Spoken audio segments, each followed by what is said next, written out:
Hello friends, मैं हूं आपका फार्मासिस्ट दानिश और आज हम बात करेंगे सल्फासेलाज़िन टैबलेट्स के बारे में। फ्रेंड्स, सल्फासेलाज़िन को डीएमआरडीज़ यानी कि disease modifying anti rheumatic drugs भी बोला जाता है।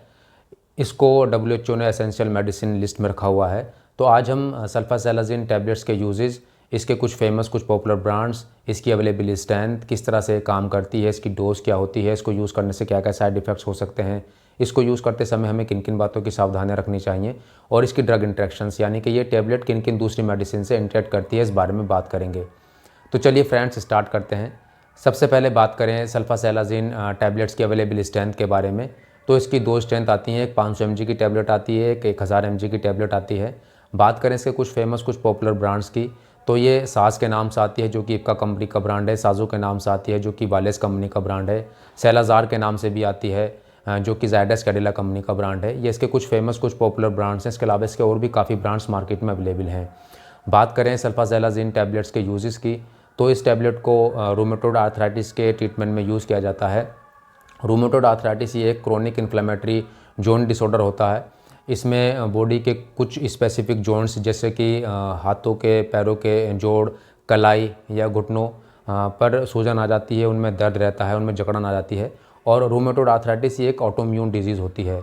इसमें शरीर का जो इम्यून सिस्टम होता है, जो शरीर की प्रतिरक्षा प्रणाली होती है, तो वो इम्यून सिस्टम शरीर के अपने टिश्यूज़ को वही अटैक करने लगता है, उनको नुकसान पहुंचाने लगता है।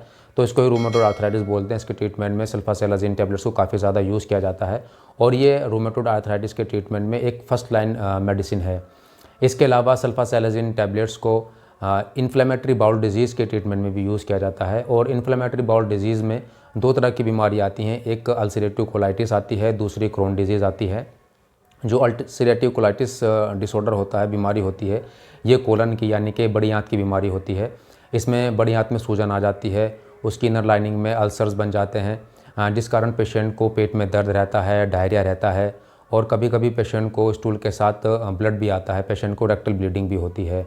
तो अल्सरेटिव कोलाइटिस के ट्रीटमेंट में भी सल्फासेलाज़िन टैबलेट्स को यूज़ किया जाता है। इसके अलावा इसको क्रोन्स डिजीज़ में भी यूज़ किया जाता है। ये भी एक इन्फ्लेमेटरी बाउल डिजीज़ होती है। इसमें गैस्ट्रोइंटेस्टाइनल ट्रैक्ट के किसी भी पार्ट में सूजन आ जाती है, जिस कारण पेशेंट को पेट में दर्द रहता है, डायरिया होता है, पेशेंट को थकान महसूस होती है, पेशेंट को भूख कम लगती है, उसका जो वेट है वो भी कम होने लगता है। तो इस तरह की इन्फ्लेमेटरी बाउल डिजीज़ के ट्रीटमेंट में भी सल्फासेलाज़िन टैबलेट्स को यूज़ किया जाता है। इसके अलावा इसको एनकाइलोजिंग स्पॉन्डिलाइटिस के ट्रीटमेंट में भी यूज़ करते हैं। ये भी एक जोड़ों का डिसऑर्डर होता है जो कि रीढ़ की हड्डी या कुछ जो बड़े जॉइंट्स होते हैं उनको अफेक्ट करता है। इसमें रीढ़ की हड्डी की जो लचीलापन होता है वो कम हो जाता है, रीढ़ की हड्डी में दर्द रहता है, स्टिफनेस रहती है, सूजन आ जाती है। तो एनकाइलोजिंग स्पॉन्डिलाइटिस के ट्रीटमेंट में भी सल्फासेलाज़िन टैबलेट्स को यूज़ किया जाता है। इसके अलावा इसको सोराइटिक आर्थराइटिस में भी यूज़ करते हैं। सोराइसिस ये एक स्किन डिसऑर्डर होता है। अगर जिस पेशेंट को सोराइसिस की बीमारी होती है, अगर उसको आर्थराइटिस भी हो, तो उसके ट्रीटमेंट में भी सल्फासेलाज़िन टैबलेट्स को यूज़ किया जाता है। तो इस तरह की बीमारियों को ठीक करने के लिए सल्फासेलाज़िन टैबलेट्स को यूज़ करते हैं। बात करें इसकी डोसेज की, तो ये एक शेड्यूल एच ड्रग होती है, यानी कि इसको डॉक्टर से कंसल्ट करने के बाद ही यूज़ करना चाहिए। डॉक्टर पेशेंट को डायग्नोस करते हैं, उसमें देखते हैं कि पेशेंट को बीमारी क्या है, बीमारी की सीवियरिटी कितनी है, पेशेंट की एज क्या है, पेशेंट को साथ में कोई दूसरी बीमारी तो नहीं है। इन सब चीज़ों को देखने के बाद ही सल्फासेलाज़िन की डोज को डॉक्टर पेशेंट को प्रिस्क्राइब करते हैं।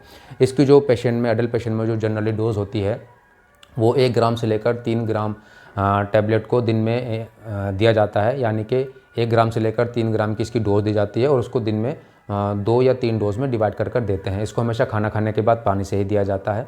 अब बात करें सल्फासेलाज़िन टैबलेट्स के मोड ऑफ एक्शन की, यानी कि ये किस तरह से काम करती है। तो ये शरीर में प्रोस्टाग्लैंडिन्स के सिंथेसिस को इनहिबिट करती है। प्रोस्टाग्लैंडिन्स ही शरीर में दर्द और सूजन के लिए रिस्पॉन्सिबल होते हैं। तो जब सल्फासेलाज़िन प्रोस्टाग्लैंडिन्स के सिंथेसिस को इनहिबिट कर देती है तो दर्द में और सूजन में आराम मिलता है। इसके अलावा ये जो ओवर एक्टिव इम्यून सेल्स होती हैं उनकी एक्टिविटी को भी कम करती है। तो इस तरह से सल्फासेलाज़िन टैबलेट वर्क करती है। बात करें इसके साइड इफ़ेक्ट्स की, तो इसको यूज़ करने से कुछ साइड इफ़ेक्ट्स भी आ जाते हैं, जैसे कि उल्टी का होना, मतली का होना, सिर में दर्द का होना, डायरिया का होना, चक्कर घुमेर का आना, थकान महसूस करना, भूख कम लगना, किडनी प्रॉब्लम होना या कोई भी लीवर प्रॉब्लम हो जाना या कोई भी एलर्जिक रिएक्शन का होना। अगर सल्फासेलाज़िन टैबलेट्स को यूज़ करने से आपको इस तरह के साइड इफ़ेक्ट्स आते हैं तो आपको अपने डॉक्टर से ज़रूर कंसल्ट करना चाहिए। आप बात करें सल्फासेलाज़िन टैबलेट्स को यूज़ करते समय हमें किन किन बातों की सावधानी रखनी चाहिए। तो सबसे पहले तो यह है कि अगर कोई एलर्जिक है सल्फा ग्रुप की मेडिसिन को लेकर या non steroidal anti inflammatory medicine जैसे कि एस्पिरिन या आइबुप्रोफिन को लेकर, तो उस कंडीशन में ये कॉन्ट्राइंडिकेटेड मेडिसिन होती है, इसको यूज़ नहीं किया जाता है। जिन लोगों को severe kidney disease, severe liver disease होती है या यूरिनरी ट्रैक्ट ऑब्स्ट्रक्शन की समस्या होती है, यानी कि मूत्र मार्ग में कोई अवरोध होता है, या इंटेस्टाइनल ऑब्स्ट्रक्शन की समस्या होती है, आंतों में कोई अवरोध होता है, या परफायरिया जो कि एक ब्लड डिसऑर्डर होता है, तो अगर किसी को इस तरह की कोई भी कंडीशन है तो ऐसे लोगों में भी ये कॉन्ट्राइंडिकेटेड टैबलेट होती है।